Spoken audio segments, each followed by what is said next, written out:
Teka-teki sosok orang besar yang disebut Presiden ke-7 RI, Joko Widodo, ada di balik kasus tudingan ijazah palsu miliknya belum terungkap. Wakil Ketua Umum Relawan Projo, Freddy Damanik, mengaku pernah mendengar nama yang disebut sebagai orang besar, langsung dari Roy Suryo.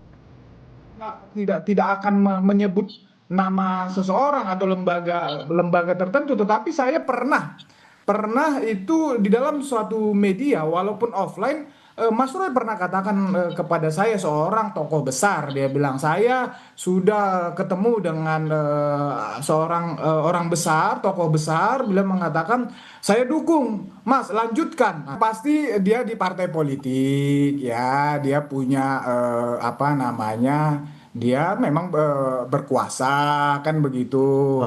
Ya, saya nggak bisa menyebut lebih ini lagi lah ya, tetapi memang sebetulnya di medsos sudah banyak lah, di publik sudah beredar.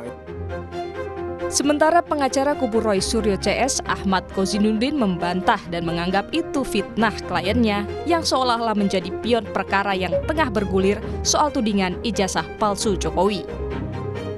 Hari ini justru Saudara Joko Widodo secara telanjang terbuka di hadapan publik mengedarkan fitnah. Jadi fitnah itu tidak hanya ditujukan kepada tokoh besar tersebut, tetapi juga merujuk kepada klien kami. Seolah-olah klien kami ada di bawah kendali tokoh, tidak menjalankan agenda konstitusional secara mandiri, sehingga klien kami bisa saja dianggap sebagai pion politik dalam sengkarut persoalan ijazah palsu ini. Apa yang dilakukan Saudara Jokowi, alih-alih fokus terhadap laporan ya masalah hukum yang dihadapi, dia memperlebar persoalan ini dan menambah musuh terhadap Saudara Joko Widodo.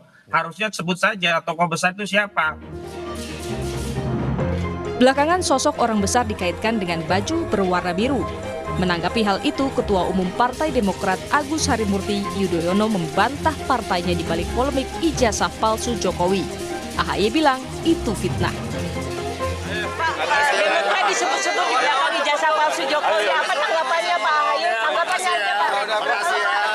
Tanggapannya soal Demokrat disebut-sebut di belakang. Sebelumnya, Presiden ke-7 RI, Joko Widodo, mencurigai ada agenda dan orang besar di balik sengkarut perkara tudingan ijazah palsu.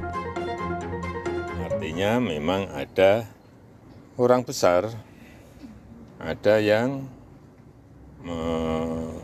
backup. Polisi telah menaikkan status perkara ke tahap penyidikan, namun hingga kini polisi belum menetapkan tersangka kasus tudingan ijazah palsu yang dilaporkan Presiden ke-7 RI, Joko Widodo. Tim Liputan, Kompas TV.